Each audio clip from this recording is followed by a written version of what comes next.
Hey guys, Pete here from RC Airplane World, with you again with a little review video. I've got one of these mini warbirds to review, sent to me from kidstoylover.com. Fairly new company operating out of China and Australia.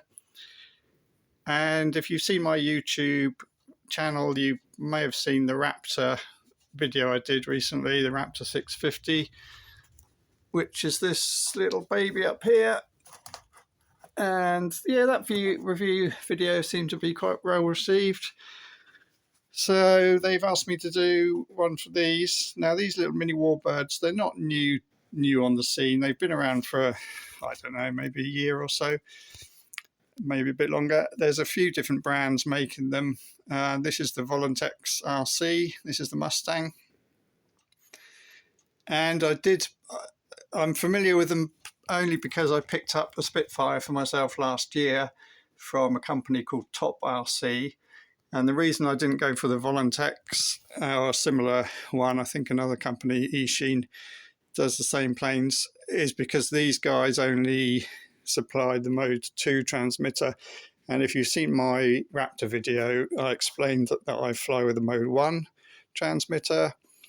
Having learned in the UK in the 1980s, Mode 1 was by far the common option. Mode 1, if you're new to transmitter modes, it's just the difference between the two sticks and what they operate. So Mode 1 puts the motor on the right-hand stick. Mode 2 puts the motor on the left-hand stick. And it's just, yeah, it's what you're used to. Top RC actually give you the option of Mode 1 and 2, which is why I went for it, because I needed the Mode 1 transmitter. So I bought the Spit last year, lovely little plane to fly. They're not serious radio control models, obviously, but they're good fun, very cheap, and you can have a lot of bang for your buck, as they say. So anyway, the Volantex only come with Mode 2. So when the time comes to fly it, which isn't going to be, certainly not going to be today, because I don't know if this is going to show on the video. No, it's not really. But we've got one of our UK seasonal named storms coming through. This is Storm Nelson. And it's just seems to be not too bad out there now, but it's just been blowing a hoolie, raining for about the last 12 hours. This winter's just been going on and on. Horrendous. So yeah, certainly not flyable today. Maybe over the Easter weekend, with a bit of luck, we'll see. But anyway, in the time being, until the weather does start playing ball, let's just have a quick look. And I'll put this video up anyway, just so you can, you got something to watch over Easter. So let's have a little quick word about these. As I say, they've been around for a little while. Fantastic, fun little low-cost things, totally ready to fly, nothing to do to them. They're about 14-inch wingspan, something like that. So very cool. About the same size as the little balsa wood and tissue-covered planes, rubber-powered planes that me and my brother used to build in the 1970s and 80s. Little free-flight models. And if back then, if somebody had come up to me and said, one day you'll get a plane this size, 4-channel electric radio control, I just would have said, no way, impossible. But here we are, a few decades later, and thanks to all the technological advancements in the hobby, here we have tiny little 4-channel warbirds, which can only be a good thing. And there's something else I really love about Kids Toy Lover, is they've got the same mindset as me in terms of trying to get new people into the hobby, trying to promote the hobby, get young blood into it. It can be very much a kind of an aging hobby. I hate to say it, but it's something a lot of retired people do, certainly here in the UK, I'm guessing in other countries as well. And it's just nice and important as well to get new blood into the hobby, get kids coming through. And Kids Toy Lover are all about promoting the hobby to the younger generation. So that gets a big thumbs up from me. And these planes, actually, there was a time when a warbird would never have been a beginner plane. They're too fast, they're not that stable. but because of the electronics in these things and because they're so light and robust, they're actually surprisingly beginner friendly. So this sort of thing it can be a good introduction, a low cost introduction to the hobby. So yeah, what you get in the box, this is quite freshly unpacked. As I say, the plane itself, there's nothing to do to it. The only option of doing something is on the underside of the wings. You've got these little plastic plates there, into which you can insert the undercarriage landing gear. You've got the two main wheels, they just push in. The tail wheel is already in place, and to be honest, I think I'm probably going to rip that off because it just looks wrong, doesn't it? It's a bit big and bulky. And I won't bother with the wheels because these planes look awful being flown around. Yeah, of course you need the wheels if you want to take off the ground, but just hand launch them. Don't bother with the undercarriage, just do a hand launch, and they look so much nicer in the air without the undercarriage.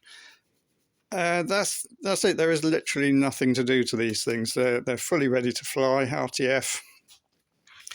So we got the plane. What I like about these actually is a nice touch is, if you see my spit, the canopy, the cockpit canopy, is just painted black. It's part of the fuselage and painted black, whereas these have got the clear canopy with a little profile pilot there, little World War II fighter ace there. And yeah, I mean, he's been on a good diet. He's pretty thin, which is more than I can say for myself, but it's a nice little touch. It's nice to see a clear canopy, the headrest. So yeah, I like that. Just simple things. Underneath we got the battery. That's a battery compartment in there.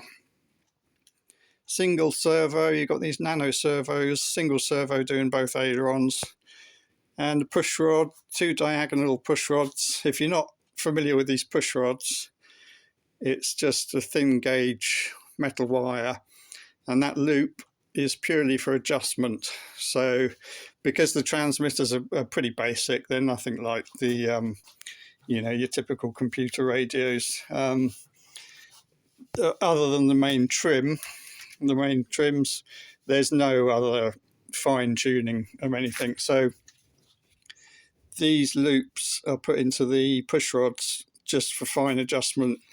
So if you squish that loop together, it's going to make the push rod shorter. If you open the loop out, it's going to make the push rod longer, and that obviously is going to change the neutral position of the control surface, be it the aileron, elevator, or rudder. So that's all that's for.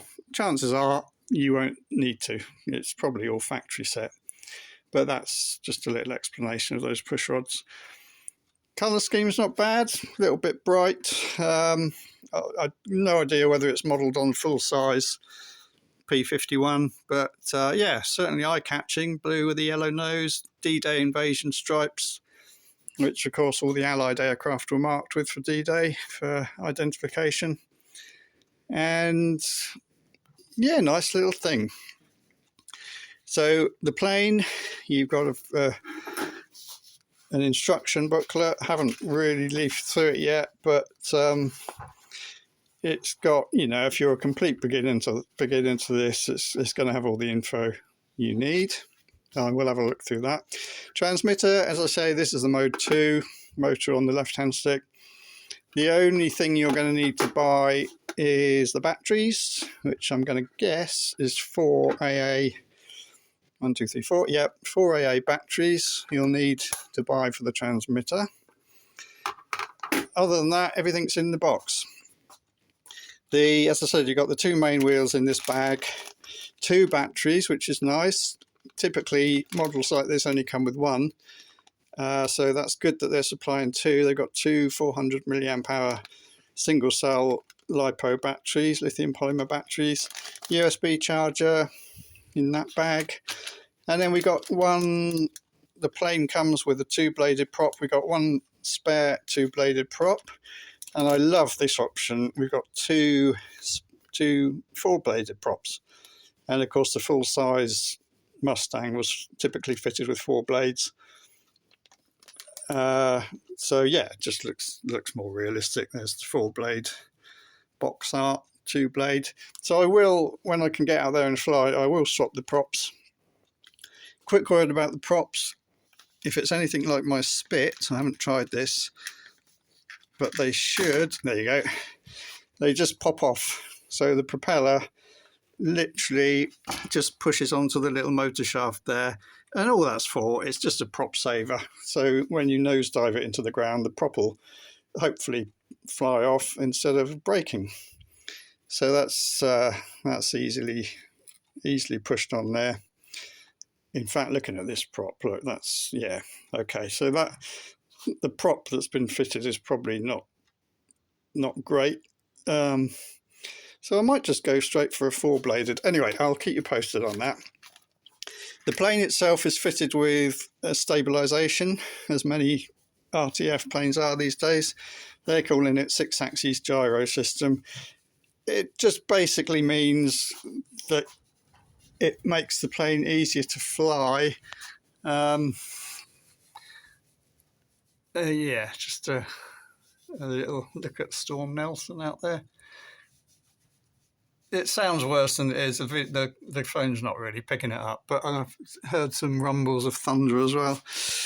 So yeah, definitely not flying weather. Yeah, the stabilisation is just makes it easier to fly. It does exactly that. It stabilises the plane.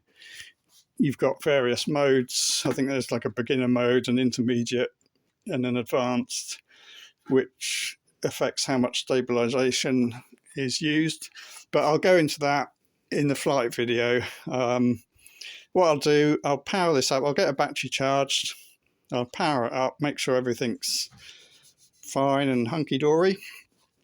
And as soon as our good friend Storm Nelson blows through and we get some flyable weather, I'll whip out the back, have a go. It's going to be interesting, me flying mode 2. It's going to be, I think I'm going to have a practice before I start filming. But, you know, hey, what can possibly go wrong? So we'll do that. We'll wait for some nice weather. In the meantime, I'll get this video up just so you've got something to watch. And yeah, we'll get a flight video done soon with any luck. Okay, guys, thanks for watching. See you again shortly.